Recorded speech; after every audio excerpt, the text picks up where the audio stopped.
Racist bully ruins my life. I annihilated hers. So the title is self-explanatory, but you will be surprised. When I was in elementary school, I had a bully. I'll call her Rhea, because it's the only nice thing I will ever do for her. It all started in the first grade. She was the instant popular girl because she talked about her time in Ghana. She was born and raised there up until she was 4 years old when her parents immigrated to America. And I thought that was so cool because the only immigrants I have ever known were from Mexico. I'm also Mexican, which is something you need to remember, because we lived in Texas. I asked her what was life like in Africa. She looked at me and said in a very smug voice, "A lot better than Mexico." I thought that was weird, but I let it go because we were kids at the time, and I think she just wanted to be cool or something. As the year went on, she always made offhanded comments about me being Mexican, and it was always directed towards me. It wasn't until the second grade when we were just learning this brand new word that we have never heard of before: racism.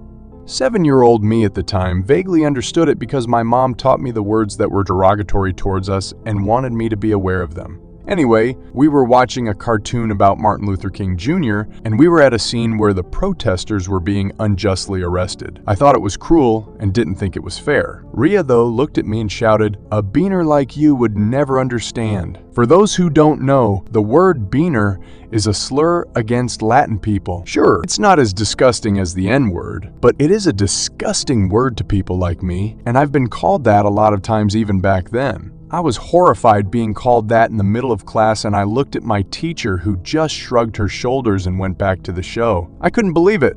We're learning about the civil rights movement, and I was called a racial slur in front of everyone. I tried asking my teacher why didn't she say anything, because what Rhea called me was a bad word towards me and my ethnicity. All she did was say, "It's just a word, just a bored citizen, sticks and stones." I ran home in tears and told my mom everything. She was upset at first, but at the time she told me that Rhea probably didn't know that that word was a bad word towards Latin people, and maybe she'll figure it out when she's older or say sorry the next day. How wrong my mother was. For the next 4 years, Rhea would throw racial slurs at me, calling me a beaner who eats nothing but beans or a wetback because I must have crossed the Rio Grande River. I begged her every single time to stop, and I went to my teachers pleading with them for help, but they never did anything. It wasn't just the racial slurs she threw at me. She would insult me for the way I looked, the way my hair was, why I was bigger compared to the other girls who were slim. She wasn't a model herself either. Things got worse in the 4th grade. I was going through a rough time because my mom was dating a man who drank beer as if prohibition ended. He also smoked heavily, and the smell will end up on my clothes, which added fuel for Rhea's fire. It was when dare was a big thing back in the day. She would always use me as an example about the dangers of smoking, pointing out how the smell was so bad that she constantly plugged her nose every time she walked by me. It led to rumors of me never taking a bath that followed me up until the end of 6th grade. At this time, my mom was starting to realize that Rhea was not stopping, and she tried contacting the school, but all she would get was that it was just a disagreement between 2 classmates. She wrote notes for me to give to my teachers, but nothing would happen, and in the 5th grade, things really took a bad toll. My grandfather passed away, and his death hurt me so much that even to this day, I still feel that raw pain of his passing. Word got out to my school, and Rhea walked up to me saying how sorry she was that my grandfather was gone. I naively thought that maybe, just maybe, she would stop being a bully and say sorry for saying racist things towards me. Nope, she said that it's sad that he died to get away from you. I would too, if I realized my granddaughter was so ugly. I broke into tears while she and a few of her friends laughed, and as always, none of my teachers did anything to stop her. I told my mom, who managed to finally get a hold of my teacher, and demanded that she do something about Rhea, or else she was gonna go up there and make her stop. So for the first time in the whole year, my teacher walked up to Rhea and told her to stop being so mean to me. Rhea looked at her and burst into tears, crying that she was being so mean. "It's because I'm black, isn't it?" Immediately, my stupid teacher backed off. Rhea would go on to use that phrase every single time any of our teachers even attempted to do something. Now you're probably wondering, how did she ruin my life? Well, I'm getting to it.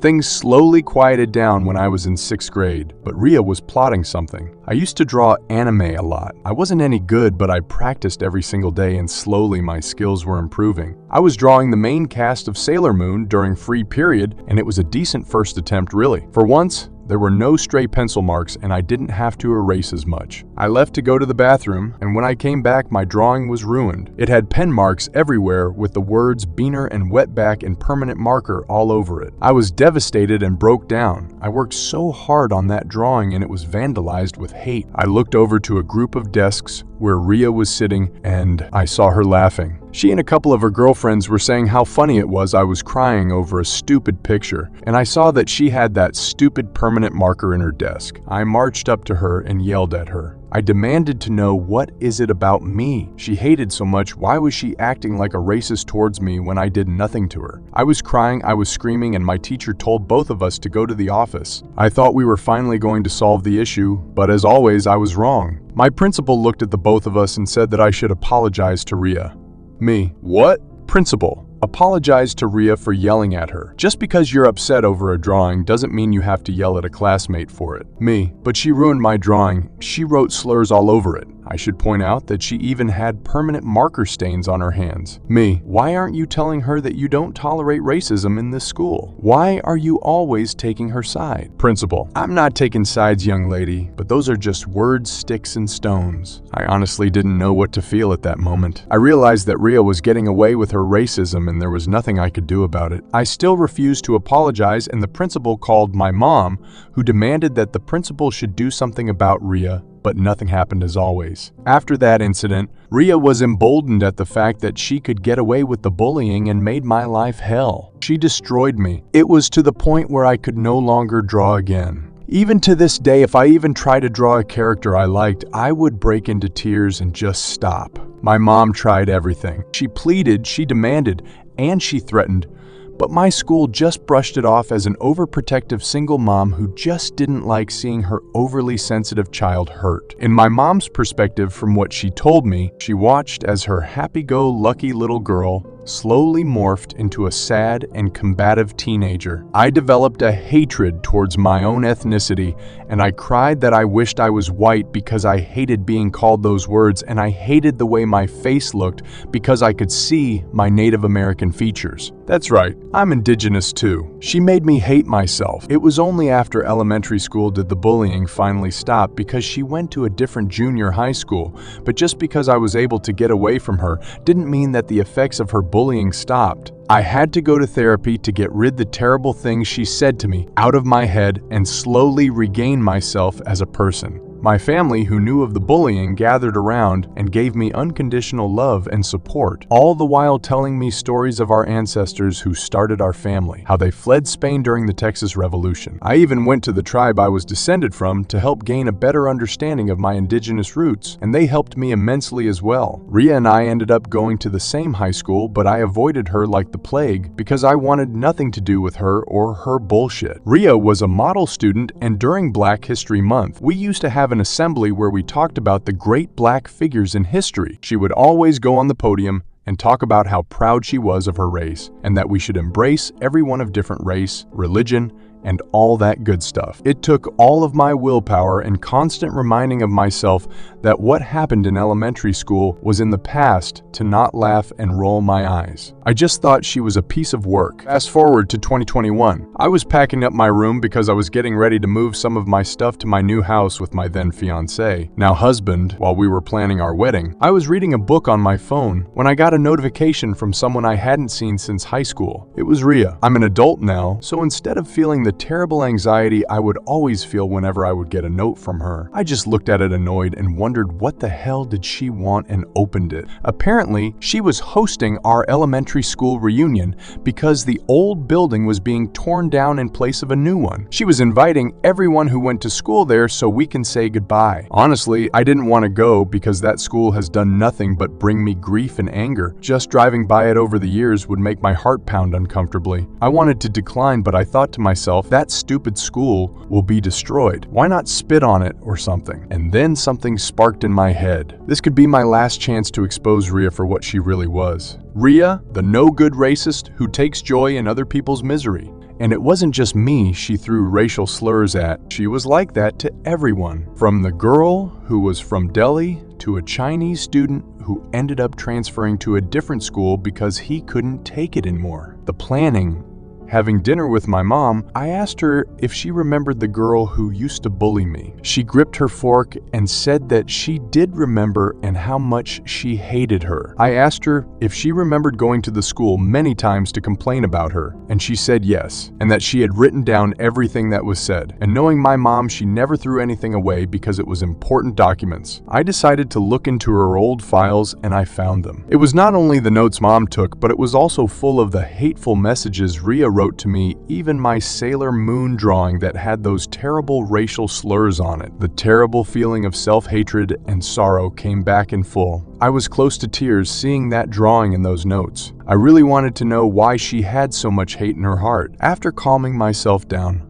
I went to work. I printed copies of the notes, along with a note from my principal, which said, "It seems that Ria called just a bored citizen nasty words based on her ethnicity." It was even signed by that principal, which proved two things. Ria was a racist, and the school knew but refused to do anything. The revenge. The little party was basically a barbecue on the school playground. I showed up in casual clothing and saw my old classmates for the first time in years. To say the least, I was the only one who still looked fresh-faced and not worn down by parenthood. I did catch up to a few of them. Most of them were actually Ria's victims, but unlike me, they ignored her when she would bully them. Looking around, I actually saw some known members of our local equal rights group. I assumed she invited them because Ria made a name for herself over the years since graduation. It almost made me feel sorry for what I was going to do. And when I mean almost, I mean never. The little barbecue went by smoothly, and Ria was talking about the beautiful memories she had at our old school, and that she was so thankful that they welcomed her with open arms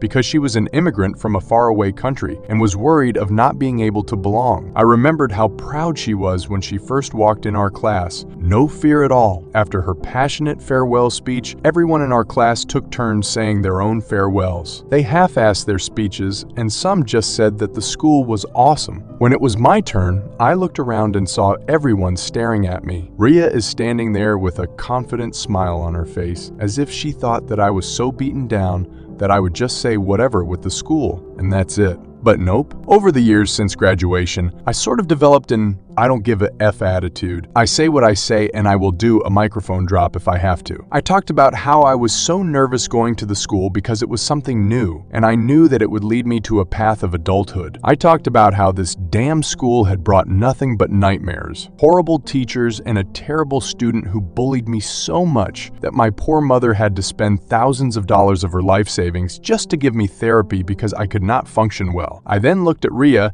and said that she was a prime example of the American dream, an immigrant who worked tirelessly to make it in this complicated country. I then said in the same smug tone of voice she had 20 years ago, "I am so glad you grew out of your racism." And with that, I stood up and left. And remember what I said about those notes my mom kept. Well, I sent them to that local group anonymously and told them that their star volunteer was not who she was. I just thought that would be the end of it, but I did not know of the absolute disaster I caused. Ria's reputation was destroyed. When the leader of the group saw the notes, he was livid. He immediately told her that she was no longer welcomed and said that she was a terrible example for the people they were helping. Her fiance dumped her. She lost her job, and as it turns out, her parents never knew of the bullying. I guess my principal decided that it wasn't worth calling them years ago. They were angry with her and demanded to know where did she get this attitude, because from when I found out her father works in a business that required them to travel to and from Ghana, and he worked with many interesting people. On top of that, my former principal apparently lost a special award she got for her contributions to our school district when the superintendent happened to get an envelope containing my mother's notes, and he was just as livid. I got an apology from the school district along with other victims of Ria. They accepted that just to get it over with, but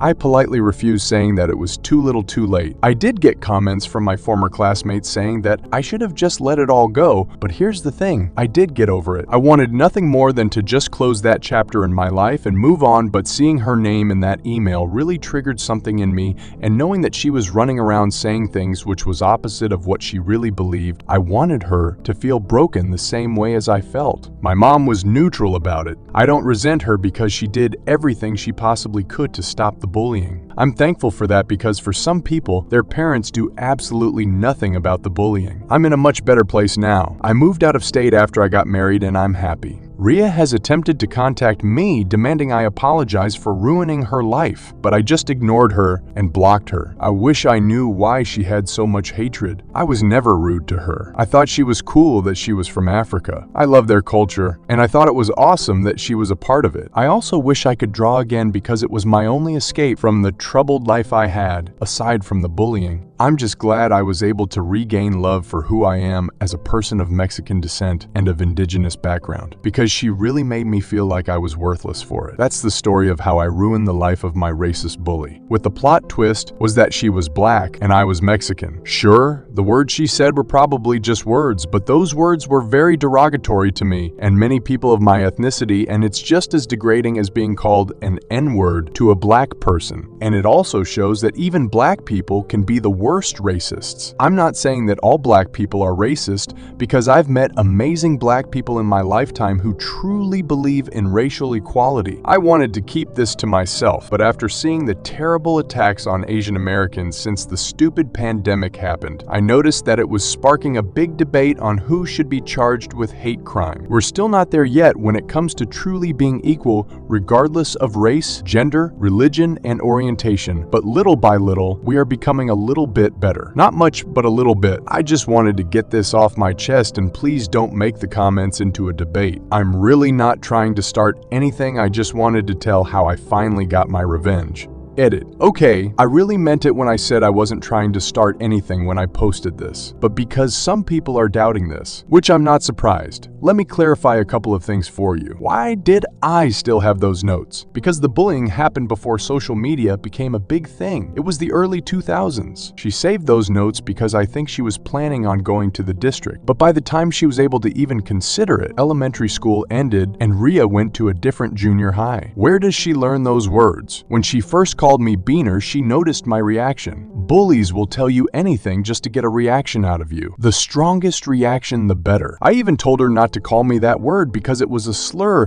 but that didn't stop her. And why did it cause that district to apologize? Because it wouldn't be the first time they were accused of covering up bullying based on race. They were already going through a lawsuit over a recent incident similar to mine, and they just wanted to avoid any legal repercussions. But as I said, I don't care about that school anymore. It can go to hell for all I care.